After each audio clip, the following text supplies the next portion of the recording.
phones. You're not selling anything. The Fed's not done, and I'm going to tell you why. Welcome back to Sean's show, guys. It's just me today, no producer, because, you know, no one wants to be attached to me because of what I say, which I'm not surprised. No, I'm kidding. Matt's on vacation. He'll be back next week. I hope you're having a good week. I had a pretty good week. I'm wearing a white button-up. I look like a guy who is about to file to evict a family who's been in the same house for like 150 years. That's what I look like if you're just listening. I'm feeling good. I quit coffee. I'm like a week. I haven't had coffee in a week, and I thought I would never do it. It's something that I've been trying to do for a long time, but you know, I was just hanging out with the wrong crowd. I was in places that I shouldn't have been, and I was around people that enabled me. And that's the thing when you have an addiction, you have to remember to remove yourself from where the addiction takes place. And for me, that was with coffee. I was in coffee shops all the time on my laptop, working on my dreams. And I realized that was a bad thing. I was around coffee. I was around people that drank a lot of it. And if you can relate to this, they're mostly miserable people. And I looked in the mirror and I saw someone that I thought was miserable. And I removed myself from those situations where coffee was being consumed. And it was a lot easier for me to quit.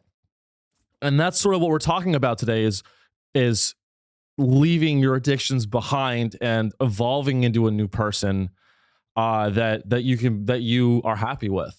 You know, this a lot of people, if you're just tuning in for the first time, this was a comedy show. Now we do kind of self-help, addiction, management, men's health advice, hustling advice. I'm working on a course. Of course, I'm working on a course. Every, you know, I'm scared of where the show is going to go. The show is either going to fail, which is like 99% what's going to happen. The other 0.5% is I'm going to become like a crazy right-wing Republican podcaster and talk to like, you know, Republican politicians.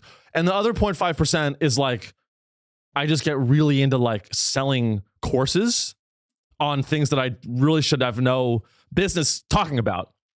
So we'll see where the show goes. But no, I'm having a good week. I hope you're having a good week. Hope you're doing well out there, guys. And gals. Let's get to the news. We have a lot of news this week. A lot of shit happened. I mean, I guess let's start. Let's just get into it. Obviously, I talk about Boeing every week. But not because this is not because I want to. It just they keep showing up in the news. Guys, running a podcast, doing a show like this is not hard. You go and you type in news and then you choose some news stories that you like and then you talk about them. It's really not that hard to do what I'm doing right now. Which is why I have no competitive moat. But the point is, I don't just talk about Boeing and I'm not myopic with it. Like, I'm not just going to go and search for like really niche bullshit. Boeing is in the news every week now, and it's not good. In this case, it is good news. So I don't know if you follow this space news at all. Boeing launched their first astronaut Boeing launched their first rocket with NASA astronauts on it for the first time after years of delays.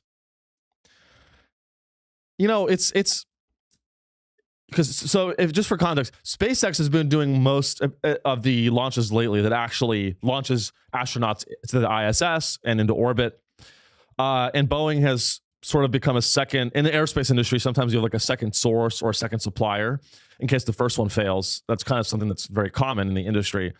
And so Boeing, they're testing rocket launches with astronauts with Boeing. And I don't know, it's good. I don't know how Boeing can make a fucking rocket ship launch successfully, but they can't make a commercial airplane. Can anyone answer that question for me? Why is it that Boeing can make a rocket a rocket ship that goes into orbit and delivers astronauts to the ISS in space. You know how complicated that is? A 3-stage rocket with jet rocket fuel and electronics and heat and metal and keeping the astronauts alive. It's an insanely impossible task, and they did that. But they can't design a commercial airplane where the doors won't fly off. Can anyone tell me why that's the situation we're in? And I'm worried. I mean, this first rocket they launched was successful, but honestly, guys, I'm worried that the next time Boeing launches a rocket, we're going to hear about a NASA astronaut that got suddenly ill from 9 bullets to the back of his head. I think that story, I'm just saying that story might happen. You know, I think if NASA launches another rocket, a Boeing designed rocket. No, you want to know what the difference is? I figured it out. When it comes to Boeing rockets, I don't know what the supply chain's like. I could be totally wrong, but there's way more weight put on the design, and there's way more detail that's put into a rocket because you're only building one. Whereas with the commercial airline industry, you're building, I think, thousands of airplanes, hundreds or to thousands of airplanes, and you're just not as as strict with the manufacturing of the planes. So that, if you want to, that's the real difference here. But even with rocket ships, it was delayed. Let's read more into the story. Oh, this is interesting. Let's read this. Ready? Here we go. The trip by Butch Wilmore and Sonny Williams was expected to take 25 hours with an arrival Thursday. They will spend just over a week at the orbiting lab before climbing back into Starliner for a remote desert touchdown in the western U.S. on June 14th. Let's get going, Wilmore called out a few minutes before liftoff. If I'm an astronaut, if I was an astronaut, I'm not going to be. I wanted to be one for a long time when I was a kid. You will never catch me in a fucking Boeing rocket ship. You won't. You won't catch me in a Boeing rocket ship.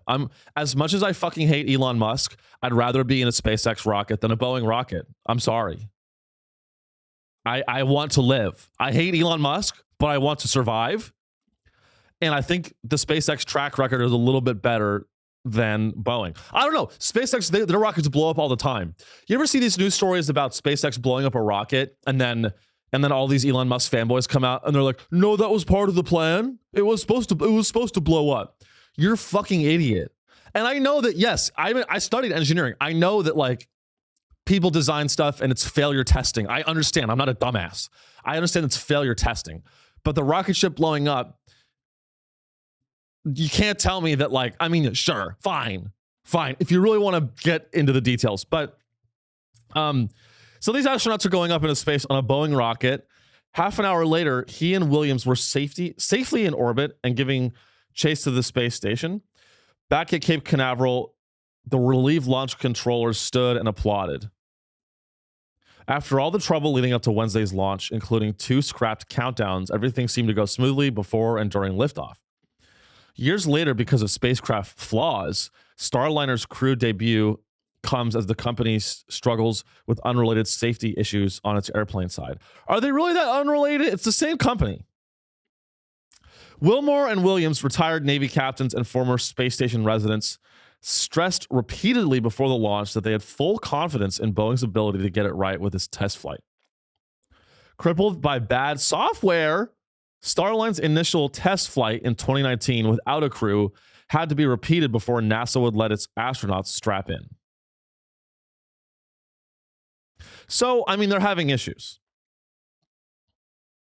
SpaceX, on the other hand, launched astronauts into orbit in 2020, becoming the first private business to achieve what only 3 countries have mastered: Russia, the US, and North Korea. I'm kidding, China.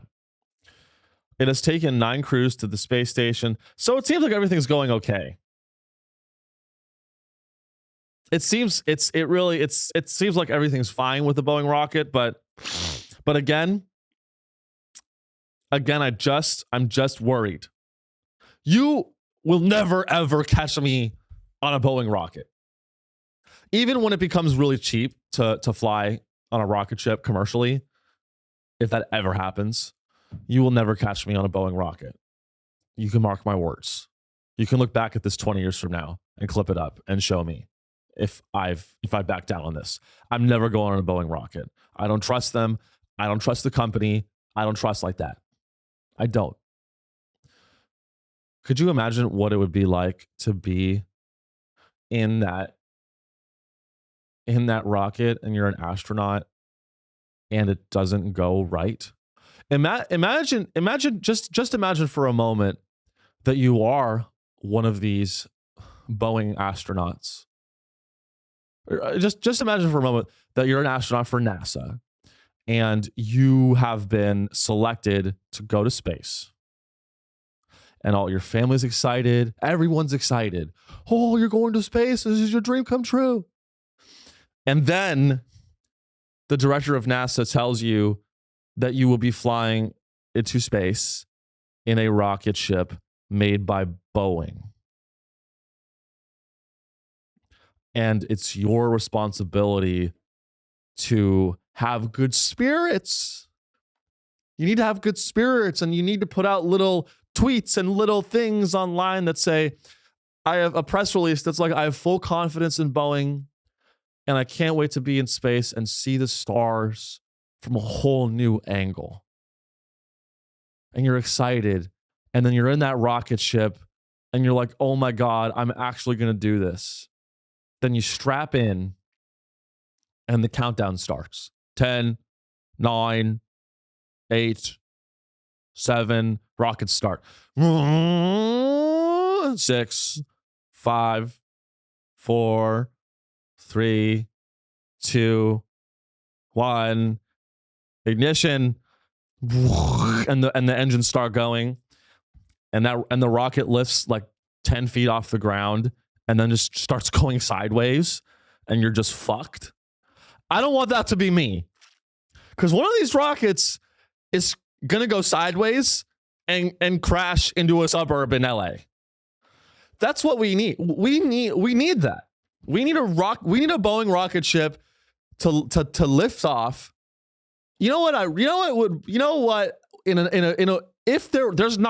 There is not, but if there was justice in the world, if karma was real, you know what would happen?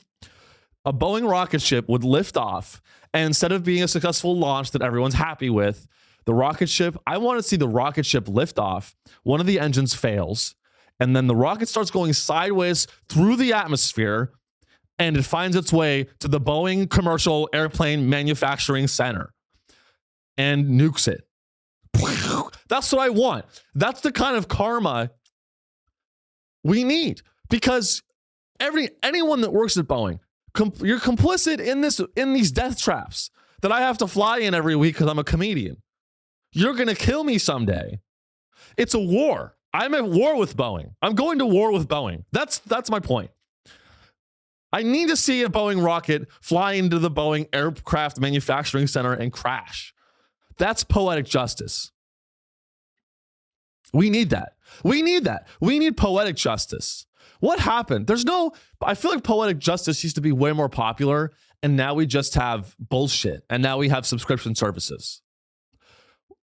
When Hammurabi's code was around, and if you don't know Hammurabi's code, it was like a stone.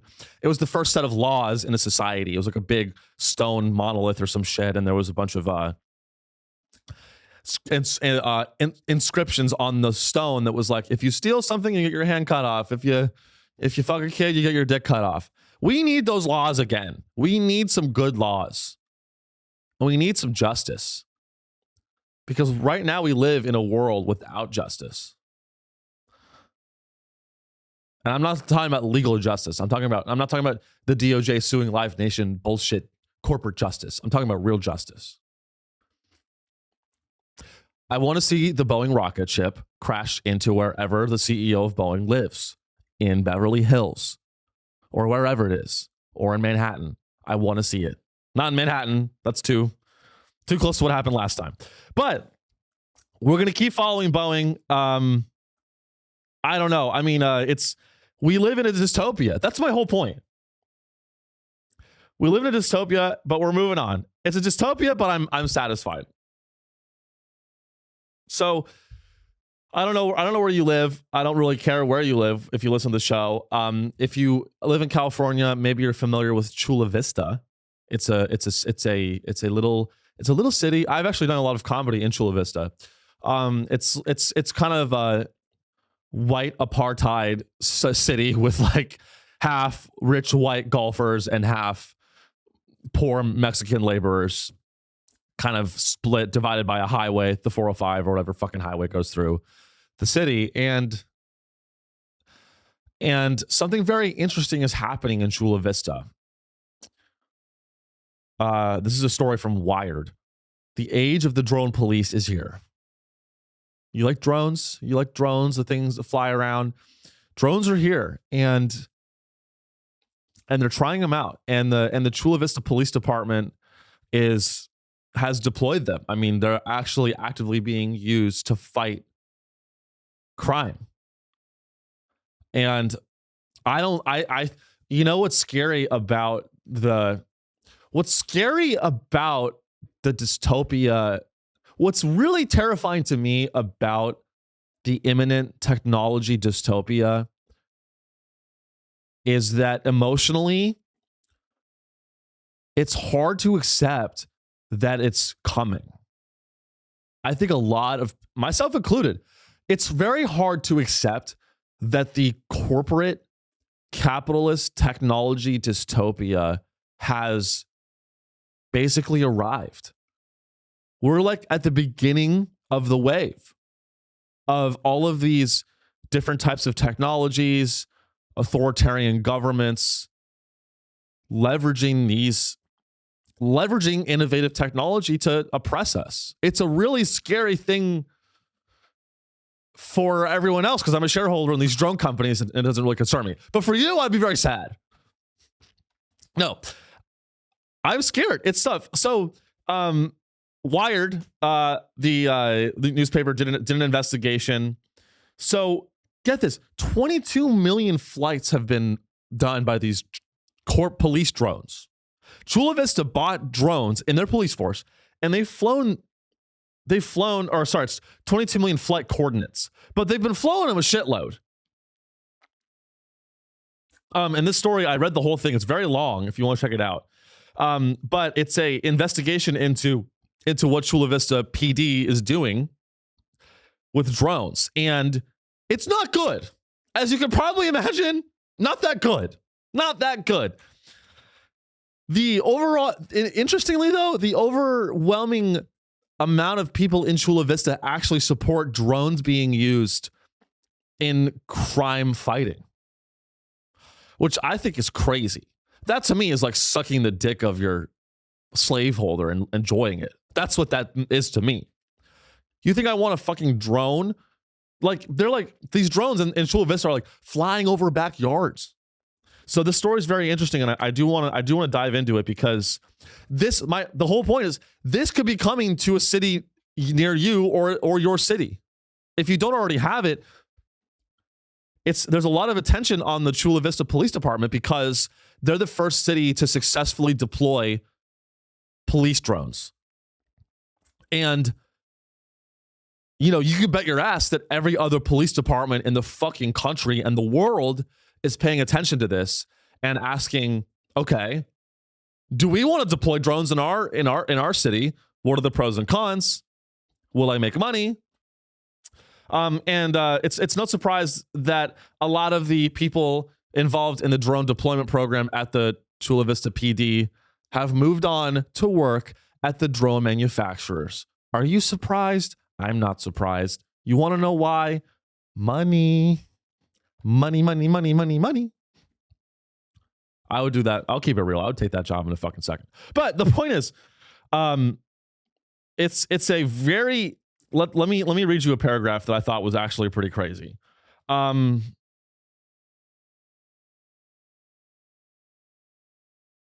So let's take a look at this. So just for some background, in Chula Vista, drone flight paths trace a map of the city's inequality, with poorer residents experiencing far more exposure to the drone's cameras and rotors than their wealthier counterparts. No surprise there. The drones, often dispatched for serious incidents like reports of armed individuals, are also routinely deployed for minor issues such as shoplifting, vandalism, and loud music. Could you imagine you're like a 28-year-old Mexican guy just trying to enjoy like a outdoor dinner with your family, playing some music, and a fucking police drone shows up to your backyard? That's what Chula Vista PD is doing. It's a Karen. The Chula Vista PD is deploying these drones, and we live in a world where the Karens of society can now deploy a fucking drone to your house. If you're playing loud music, the Karen across the street can call the police in Chula Vista and send a fucking drone to your house and tell you to shut the fuck up. I'll tell you what, if that was me and a drone from the police department told me to turn off my music, I'm shooting that thing down, and I don't give a fuck if I go to jail. And surprise, surprise, the drones record everything on their way to the crime scene and the way back. And guess what? They keep that fucking footage. You bet your ass they keep that fucking footage. So here's from the article. The police drones equipped with cameras and zoom lenses powerful enough to capture faces clearly and constantly recording while in flight have amassed hundreds of hours of footage of the city's residents. So the lenses are good enough that it can capture your face. Their flight paths routinely take them over backyards and above public pools, high schools, hospitals, etc., and even the city's Planned Parenthood facility. Could you imagine you're getting an abortion and a drone shows up in the window and records it? I mean, it's fucking crazy. Privacy advocates argue that the extensive footage captured by the drones makes it difficult to distinguish between flights responding to specific incidents and mass surveillance from the sky. Department secrecy around the recordings remains the subject of an ongoing litigation. So they're going to use it to deport people. I mean, there's no other answer. It's in Chula Vista, which is basically on the border between California and Mexico. And they're going to use the footage to probably deport people. It can see your face. It's going to use facial recognition. And ICE is going to try to deport you when Donald Trump gets reelected. That's what's going on. It's really, it's crazy. I mean, it's something that, like, you know, our privacy, I think the drone is the first step of our privacy being destroyed in the physical world, because our privacy has already been destroyed online. You know, the government, the Google can see everything you do on the internet. You have no privacy online. But people don't really care about that as long as they can, like, buy furniture on Amazon and have it delivered. Like, you know, like, people don't really care about their security on the internet because, you know, you can go on Facebook and you can see, like, AI photos of soldiers, you know, hugging their kids. It's like an AI. Facebook's fucking crazy. Facebook has gotten nuts. But you know, people don't really care about their security online because it doesn't feel real. But when you have a drone flying over your backyard and the government is literally recording you, it becomes a problem. It becomes a little bit of a problem. I think it becomes more than a little bit of a problem, because no one wants to be recorded, even if the drone is on their way to a crime scene. Also, how is a drone going to help solve a crime? That's what I want to know. And I don't give a shit if it actually works. How do the drones solve crimes? How do the drones stop a guy from overdose? Could you imagine, like, in Chula Vista, they have these drones that are being deployed by the police department to help solve crime, respond to 911 calls.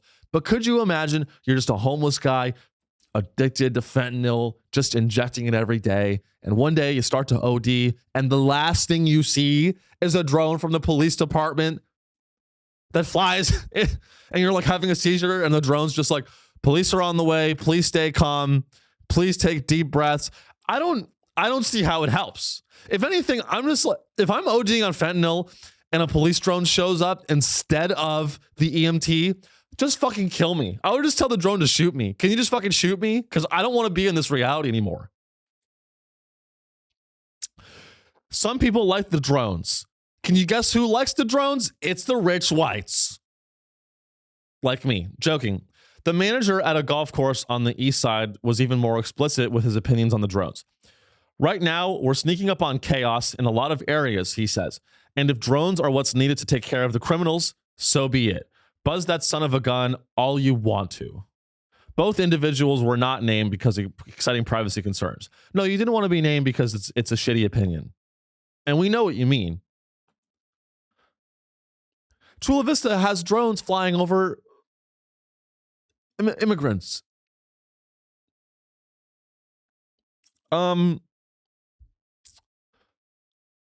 Let's see here. Now, I mean, this is insane. This is an insane program. And they're doing it successfully because there's a lot of money involved in it. When it comes to flying the drones, it comes to selling the drones, storing the footage is also, I'm sure, a very big moneymaker for the private sector. Some of the blocks in Chula Vista with the highest exposure to drones are located near launch sites, which happens to be where Martinez lives, a block and a half from police headquarters on a street that is among the safest on the west side. Since July 2021, however, drones have flown overhead at least 959 times. Before the drone program started, her neighborhood was quiet. Now, the sound of rotors keeps her up at night. We pay a lot of money and make a lot of sacrifices to have a little tiny piece of property that's ours.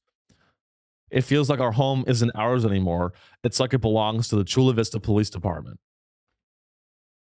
Well, it belongs to the government, but you're right in a different way. And so they have a map. They have a map of where all the drones usually like fly over, and it's mostly over the poor communities. Surprise. That's not a surprise. So here's what's crazy.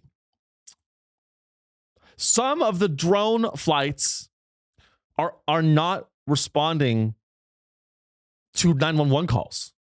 So let me see if I can find this paragraph, which is actually crazy.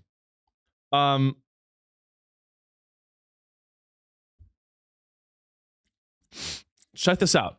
So Wired did this analysis on this drone program that the Chula Vista Police Department has, right? And they found this. They found that approximately 1 in 10 drone flights listed on the department's transparency portal lacked a stated purpose and could not be connected to any relevant 911 call. So for 498 drone flights, the police department lists the reason for the flight as an unknown problem, aka poor people living their lives. For residents we spoke to, the discrepancy raises concerns about the accuracy and reliability of the department's transparency efforts. And experts say the use of drones is a classic case of self-perpetuating mission creep, with their existence both justifying and necessitating their use. So they're just flying the drones whenever the fuck they want, which we all know they would do. We're going to do, which is exactly why we can't have drones being flown by the police department. Guys, it doesn't take that long to become a police officer. And I don't think most police officers can drive a fucking car, let alone fly a drone. I don't, unless, I mean, maybe in limited cases you could use drones for stuff. But this is bad news, people. It's very bad news. Because it could be coming to your city, and you might, because I know I love my listeners. A lot of my listeners are homeless. A lot of them do live in filth and waste. I love you guys. If you are poor, and if you're listening to this and you're poor, you better be ready for drones. Be ready for drones. Prepare for the drones. prepare for the drones because they're coming.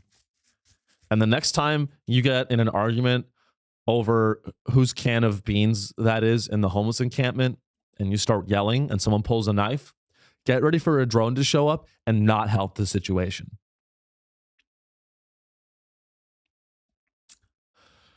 I want to see if there's anything else interesting. This is such a long ass fucking article. So here we go. Police using the drone program for a broad range of incidents has some experts wondering whether it is rolled out too quickly. Fundamentally, so they're talking about how they're just doing, it's a mission creep, aka money. They like the money, they want the money. I think that's pretty much it for that. There was one other thing I wanted to cover for the story. So some guy requested the drone footage and the police department won't release it. So they're not even releasing the drone footage to the public because it's part of ongoing investigations. That's what they say. But we all know it's because they're going to use the footage and do facial recognition. And the drones actually have a very, my friend works in that industry and he was telling me there's a really cool new facial recognition technology with drones where they can see your face and identify whether or not you are brown.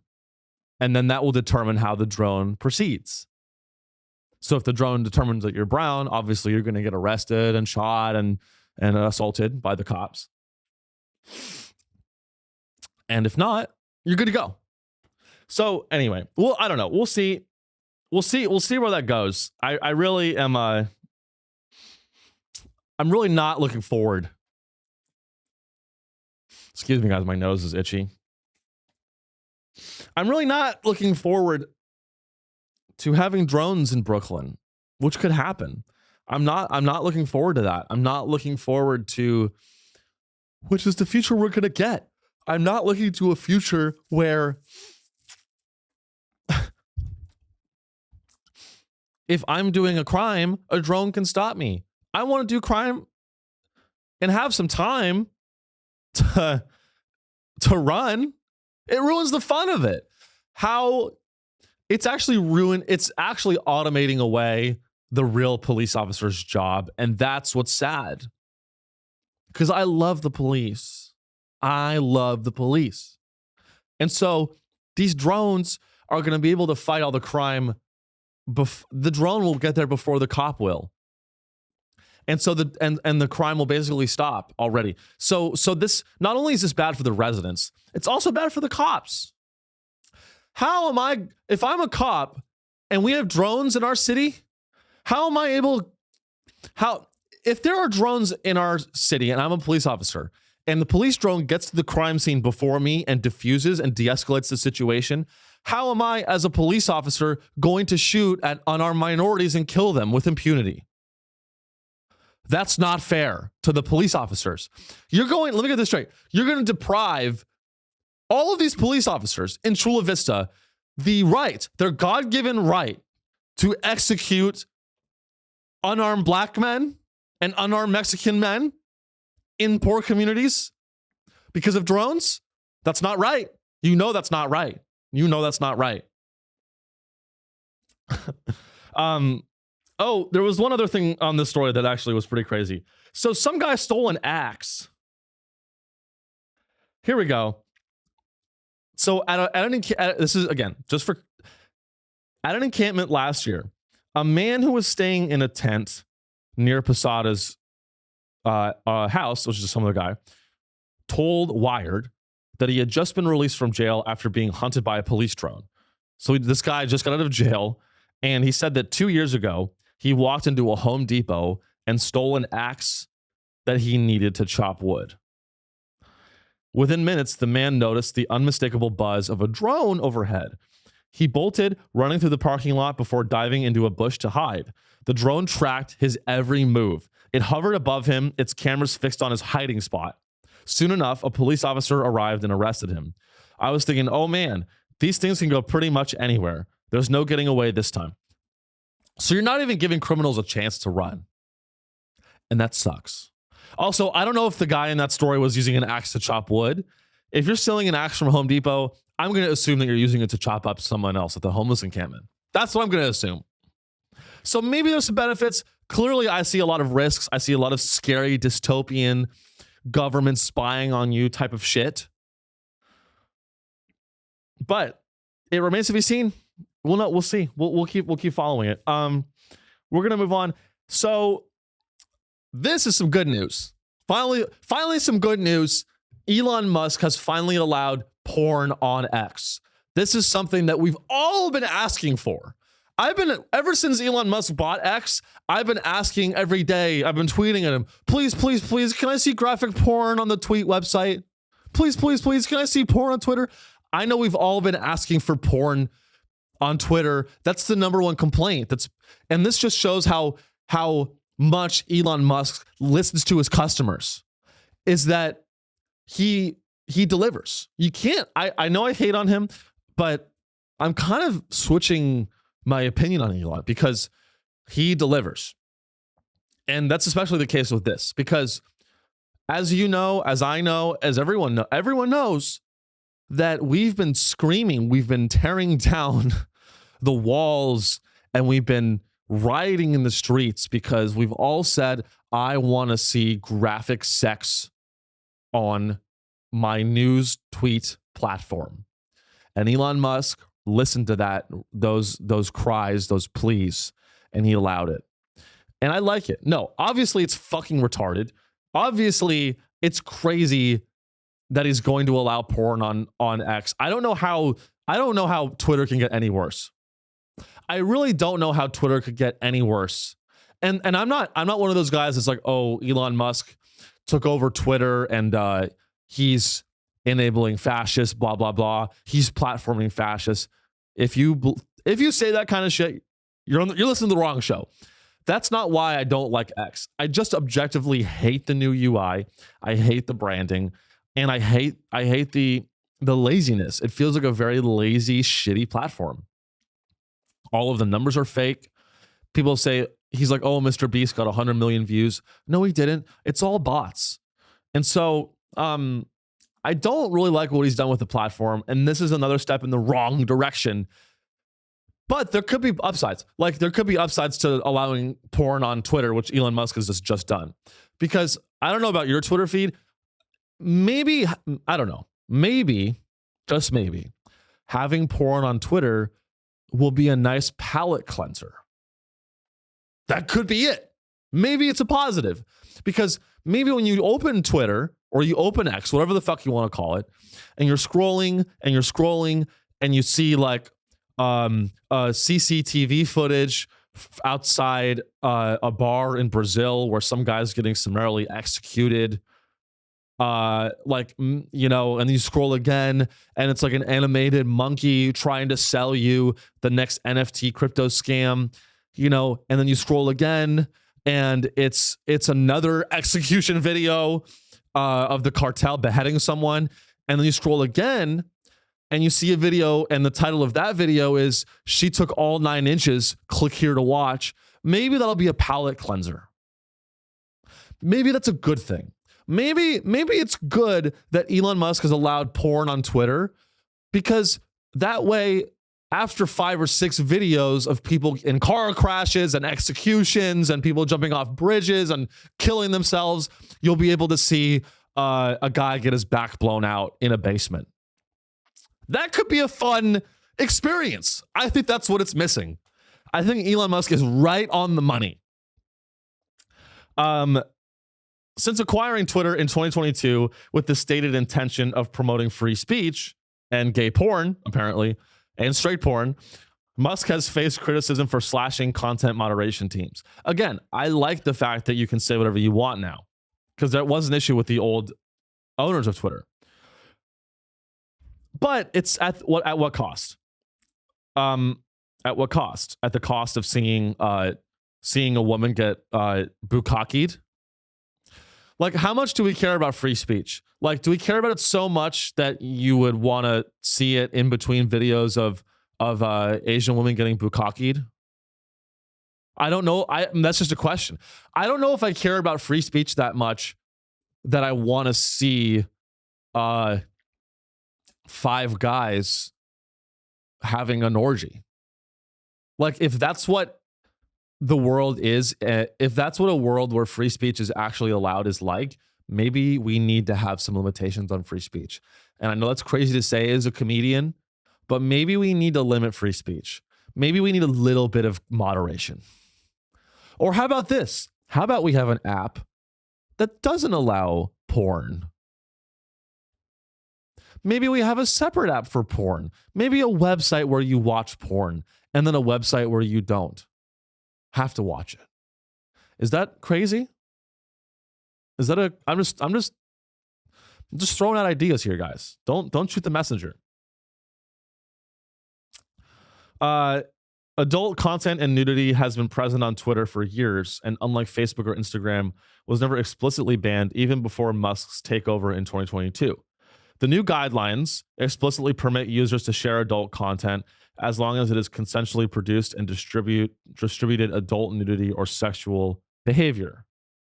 So yeah, Twitter didn't, even when Twitter was owned by the liberal fascists, they allowed porn. So this is kind of a nothing burger story. Like, Elon loves to announce shit that's not even really like a story. It's like, okay, like they already allowed porn. Come to think of it, I've already seen porn on Twitter. Just scrolling. So why, or in the comments. So what is this? You're allowing something that was already allowed? The only thing it's good at is marketing. I'll tell you that. I'll say that. We're going to move on. I think the summer is here, guys. It is June. What is it? It's June 5th. And it's heating up.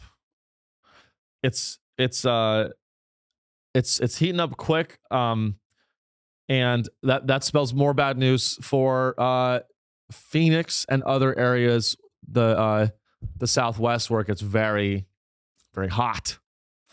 And it's getting to the, and some cities are some cities are reporting their hottest days ever on record. And I just found this story I thought was funny. So Phoenix is using ice immersion to treat heat stroke victims in the Southwest as temperatures reach triple digits. And there's this photo on the story of a police officer who's sitting over a blue body bag with a fake guy inside of it, like a dummy. And he's showing how to like put ice in this guy's body bag to help treat him of heat stroke. And I'll just say this: if you ever find me in a situation where I am in a body bag and I'm having a heat stroke and I'm having a seizure and there's ice inside the body bag, and I might not make it and things look bad, and you just see like my hot face seizing in basically an ice bath, just fucking kill me. Just let me go. Just let me go. It's too embarrassing. An emergency ice bath to save a heat stroke. I'm not interested. Just let me die. So the season's first heat wave is already baking the Southwest with triple-digit temperature as firefighters in Phoenix, America's hottest big city, employ new tactics in hopes of saving more lives in a county that saw 645 heat-related deaths last year. That's actually fucking crazy. So last year, 645 people in the Phoenix area, in the greater Phoenix area, died of heat stroke. I'd like to see that number compared to the number of people that died because it's so fucking boring there. That the 645 heat deaths, that's a big number. But when you think about the number of people that have committed suicide because Phoenix is the most boring goddamn town in the entire fucking country, it's a small number. You know what we need instead of the investment in trying to get people to not die of a heat stroke? You guys need to build some entertainment. You need to build an ice rink. Well, I guess it's too hot. You need to build, I don't know, more movie theaters or something. You need to switch it up. Have something to do out there. There's nothing to do in Phoenix. What are you going to do in Phoenix, Arizona? Go see Dune? All there is to do in Phoenix, the whole city's AstroTurf. Phoenix is a city of AstroTurf and meth. It's people smoking meth on AstroTurf in the desert. Life should not exist in Phoenix. It's an embarrassing city to live. I have a friend, a good buddy of mine, he lives in Phoenix. I love the guy, but it's boring.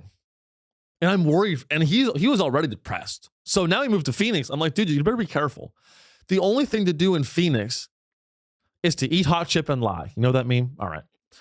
The only thing to do in Phoenix is to get a meth pipe, put meth in that meth pipe, heat up that meth and inhale it, take a big deep breath, and then look down and realizing you're sitting on AstroTurf underneath a highway bridge. That's all there is to do. And then you go and steal an axe from Home Depot. That's pretty much the day-to-day of the average person in Phoenix. And then the rich just go to Lowe's and they constantly are just replacing their granite countertops with like another type of countertop. Even the rich in Phoenix are boring. Like the rich in Phoenix, they don't even have pedophile elite parties. Like the rich in Phoenix are just boring. They like are actually just play golf. That's embarrassing. Because the rich in other big cities, they inject adrenochrome to stay young. They insider trade stocks. They do fun things. In Phoenix, it seems like they just play golf. I'm like, you guys actually don't do that stuff? That's kind of embarrassing. Me personally, I'd be embarrassed. The heat stroke treatment has made ice and human-sized immersion bags standard equipment on all Phoenix Fire Department emergency vehicles. It is among measures the city adopted this year as temperatures and their human toll soar ever higher. So it's an attempt. I mean, I like the attempt to keep people. I hate to say it, but maybe Joe Rogan is right. Maybe we do need an ice bath. Maybe we all just need a good ice bath.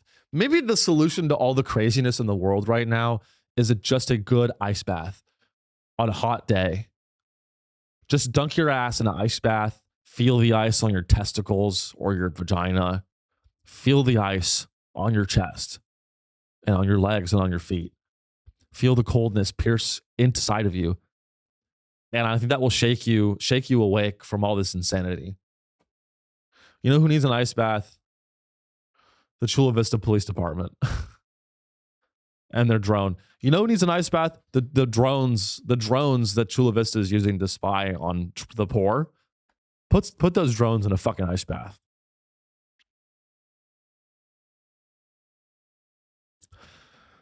So that's that story. Stay cool out there. It's gonna get fucking hot. So stay cool. Obviously, I'm a finance bro douchebag. I gotta cover GameStop, guys. It's back. I've never owned GameStop. I think I did actually own it for a while. I'll have to check. But GameStop is back. The rally is back. I don't know if you own GameStop. I don't know how much you follow this trend. As an autistic guy, I'm obligated to follow the GameStop news. And actually, people, a lot of people these days are like, they're self-diagnosing autistic. They're self-diagnosing. They are watching TikToks and then they're saying, oh, I kind of get focused sometimes. I'm autistic. No, you're not. You're just not. You don't have ADHD. I think a lot of there's like a lot of pop psychology, mental health bullshit these days. And it's, what happened? Can I ask something? Can I just ask a little question? Just a tiny, tiny little question.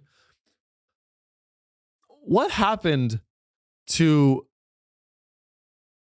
focusing on anything for 5 seconds or more? Like, we live in a world now where if you can focus, I pride myself on my ability to focus. I don't drink coffee. I don't take any focus. I don't take any medication. I don't drink coffee. I'm all natural. And I can focus for up to 90 seconds at a time, which I think is actually in the top 99th percentile of people at my age. What happened to focus? Just be like, you are not a, like, and I know this has been said a lot and it's a very trendy topic, but I want to address it. You are not autistic. Just because you can focus for 25 to 60 seconds at a time does not mean that you have the mental disorder called autism. Have you met someone actually autistic? It's very noticeable. It's a very noticeable disorder. Some people have it. That's fine. It is what it is. They're not worse. They're not better. But just because you can focus for 12 seconds doesn't mean you're autistic. That being said, I do believe this. If you own GameStop stock, you are autistic. You're an autistic man. And I don't own it.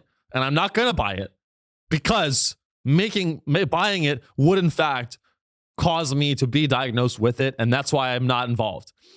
A lot of people are making money. A lot of people are losing money on it. But let's dive in. The guy that owns GameStop, this guy's definitely king autist. So this guy, Keith Gill, also known as Roaring Kitty, if you follow the story, who's just a guy in his room with a headband, who was, if you don't know the story, he made an analysis. He made a, years ago, I think it was 2021. Initially, he put out some analysis of GameStop and why he wanted to buy the stock. And it snowballed into this rally against, really, it's a rally. The people that believe, I don't, believe me, I don't. But the people that own GameStop and are kind of behind the Roaring Kitty, who they see this guy as their leader, they see owning GameStop as a protest against Wall Street and against hedge funds and against market makers. You don't, and it's something to believe in a lot. And let me say it a different way. The frenzy behind GameStop is the result of a society that has forgotten Christ and forgotten God and forgotten God's love. It is a descent into a modern madness, a search for meaning that will never be found in a stock price that goes up or down. You know what doesn't go up or down? God's love for you. You know what doesn't falter or crash? The warmth of Christ's love for your soul. And I think a lot of people that own GameStop stock need to look inside and look in the mirror a little bit and ask themselves, when's the last time I had a conversation with God? And I think that's where you'll start to find the answers to your problems. You're not going to find the answers to your problems in buying 5 to 10 shares of a retail game company that's failing. You're not going to find the answers to your Adderall addiction in GameStop. You're not going to find the answers to why your parents got divorced in the stock market. You will not find answers. You will find more problems. You will find suffering. Am I short GameStop? Of course I am. No. I just really think that it's It's one of many examples of the flailing of the arms. We're children. We're just children. We're kids. We're kids. We're grown adults, but we're kids. And we've forgotten our values as a country. We've forgotten everything. And what we have as a result are things like this GameStop story where it's a community. People need community, and they need a hero. Here's this game. You want to hear something that no one is saying about GameStop? I'll tell you right now. Young men are between the ages of 16 and 30. Young men in America have a very, very strong dearth of community. There's nowhere for young men to gather except for niche internet communities through a screen. That's the world that we live in now. And the desperation that these men have for community and stability and friendship, that hole is filled with an online community. And these communities are very attractive because they have a hero and they have a villain. And in the case of GameStop, Roaring Kitty is the hero, and the short sellers, BlackRock, Citadel, is the villain. Wall Street is the villain. And this is a story that feels good. It's a lie, but it's a story that feels good. And a lot of young men who are also have a strong desire to make a lot of money and provide for their loved ones are not finding that in the economy because they can't get a good job. Maybe they're in debt. Maybe they got a degree in something that's worthless. So now they're finding a quest for wealth, a quest for meaning in purchasing GameStop stock. But it's a path that will ultimately lead them to nothing. Because I can tell you this, there's a handful of people that are going to make millions on GameStop, but it's the lottery. You have to look at it like a lottery. And if you want to go play the lottery, go ahead and play the lottery. But everyone on this, it's a cult. It's a cult.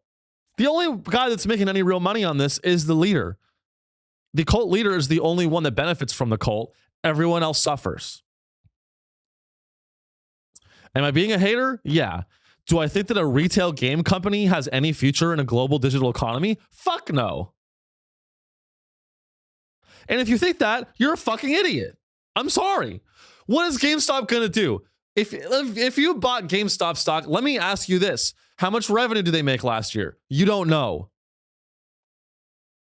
How many stores does GameStop have nationwide? You don't know. Buying GameStop for you is not about an investment in a retail game company. It's an affront to God. It's an affront to Christ. It's an affront to American capitalism, and you should be ashamed in yourself. What would your father think?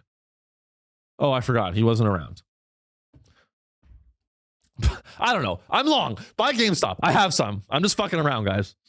We'll see where it goes. Do I think the stock could hit 1 million? I don't think so. And then, you know, the last thing I'll say on GameStop is that people buy it and then Wall Street changes the rules so that they don't lose money. And then people get mad as if we didn't already know that Wall Street was fucking rigged. Of course, Robinhood's going to change the rules. Of course, Citadel and BlackRock are going to conspire to make sure that they don't lose money on the GameStop trade. Of course, they're going to do that. And the fact that you didn't see ahead and realize that shows that you're the idiot. And that the real solution is that if you love the stock market and playing this game so much, you should have worked. If you can't beat them, join them. You should have just worked for BlackRock, the real winners. You think that some sort of noble quest for victory is going to happen? You're a fool. you're a fool. And you should just admit that the reason you're involved with GameStop is that it's a fun online community where you can hang out with other autistic people. That's okay. Just admit that it's not about GameStop and it's not about money and it's not about sticking it to Wall Street. It's about hanging out with your fellow autistic friends, and that's okay. Speaking of cults, I was watching this new documentary. There is a new cult documentary that I really haven't been enjoying. I've been watching it with my girlfriend. It's called Dancing for the Devil, the 7M TikTok cult. I love it. I love this shit. You want to know why? I don't know if you've been following this. I've been following the 7M cult, and it's so let me explain it. It's a cult where this guy, I forgot his name. The 7M cult is a cult where this guy made a church. You always have to have a good church. A pastor, this pastor had this kind of church that was already pretty culty. And what happened was he kind of stumbled upon this community of TikTok dancers that are very talented and have very big followings. And he got involved in doing talent. This is the story. He got involved in talent management of these TikTok dancers. Again, he's a pastor, runs a church, and also on the side got involved in running a talent management company for these TikTok dancers. And he got slowly integrated these dancers into his church. The Shekinah church is what he called it. And obviously, and so over time, as with any cult, these dancers were brainwashed by this guy, and the dancers cut off their family, cut ties with their family completely. He was like, the only way that you're going to save your family from going to be damned to hell is to cut them off, so that at a later date you can reach out to them and show them how to live and how to love God, so that you can also go to heaven. But in the meantime, these families are like, what the fuck? We haven't heard from our children. You have them living in these churches. This guy's a cult leader. And so it's a really good documentary. My observation though, and this is a little bit controversial, but I'm going to say it. A little bit controversial, I'm going to say it. I like this guy. Let me look his name up. I think his name's Jimmy or some shit. Robert Chin. I like Robert Chin. I like this cult leader. You want to know why? Because let me back up. let me clarify. Did this guy cause traumatic harm to the TikTok dancers? Yes. Did he run a church that deprived them a lot of their earnings as a part of the brand deals that they made with dancers? Yes. However, did the dancers sign a contract that promised that they would give that money to Robert? Yes. And I like this. You want to know why I like Robert Shin? Because Asians do it better. Asians do it better. No matter what it is, Asians do it better. They're better engineers. They're better at building a society. They're better at building public infrastructure. And you bet your ass, they're better at being fucking cult leaders. This guy knows how. The difference between Robert Shin and other cult leaders is that he knows how to run a goddamn talent management agency. He got these guys brain deals. Robert Shin, say what you will about Robert Shin. Is he a psycho cult leader? Absolutely. But you know what else he did? He got results. He got results. He made these dancers dance to old-timey songs when no one else was doing that. And it racked up numbers and brand deals. One of the guys got a fucking Toyota commercial. Asian cult leaders do it better. If that 7M cult leader was white, none of these dancers would have shit. They wouldn't have any money. There'd be nothing to steal. There'd be nothing to steal because there'd be no brand deals because Asians do it better. I'm just being real. But obviously this guy's fucked up. He's evil. But he gets it done. And you got to respect. The dancers are very talented. He saw that. He saw a market opportunity. And he said, you should be dancing to Frank Sinatra. You should be dancing to these old-timey songs. That's what's hitting on TikTok right now. Dance to James Brown. No one's doing that.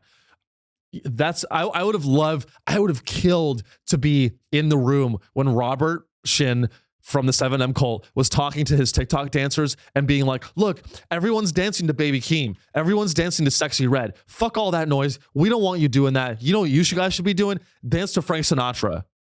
Dance to James Brown. That's what's going to hit on TikTok. By the way, I just got a message from God, and he told me that you need to give me 90% of your earnings from that Toyota commercial, Jason. That's the meeting. That's how the meetings went down, and I would have loved to be there.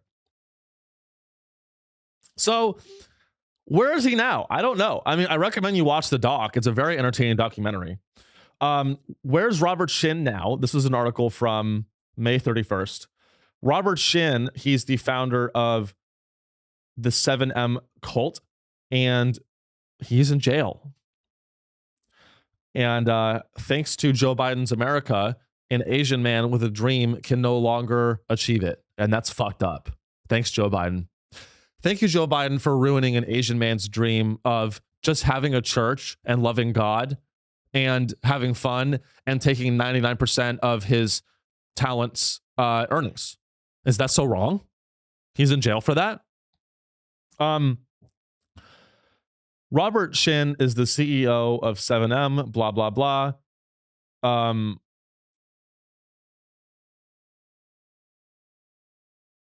Even though we were only in there for 2 years, it's still 2 years of our life that we spent battling to give full attention to Robert and his church, hip-hop dancer Kylie Douglas told the Rolling Stone.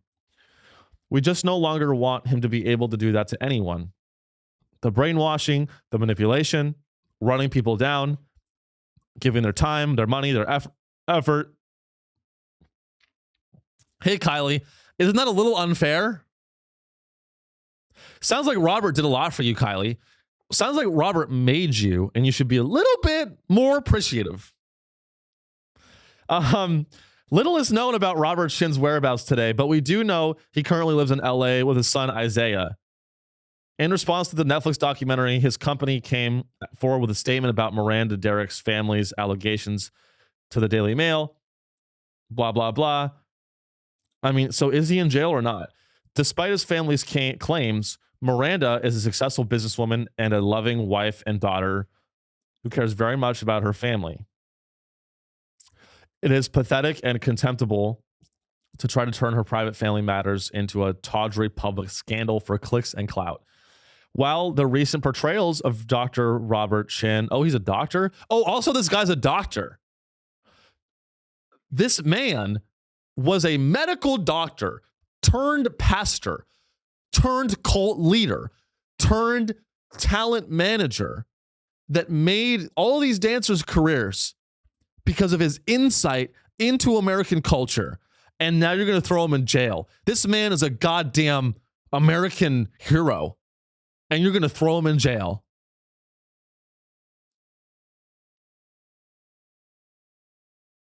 I don't approve. But watch the documentary. I don't know if, I guess he's in jail. I don't know. Today.com. Let's see. Just tell me if he's in fucking jail. He should not be in jail. I don't know. Find someone in the comments, find out if he's in jail. But if you have not seen the documentary, I highly recommend it. It's very funny. It's very funny. It's an objectively funny documentary because a lot of these dancers, also if you dance and you love, like, these dancers were already very religious. So like, or some of them were not. And I think that, like, it just goes to show, people will change who they are if it means getting to that next level. But a good talent manager shouldn't be put in jail just because he loves God. Sorry. But I think that's all the news for today, guys. I think we are running up at about an hour. Oh, wait, let me see if I got a question. Send me some questions, guys. Sorry, I was a little bit late here today asking for questions.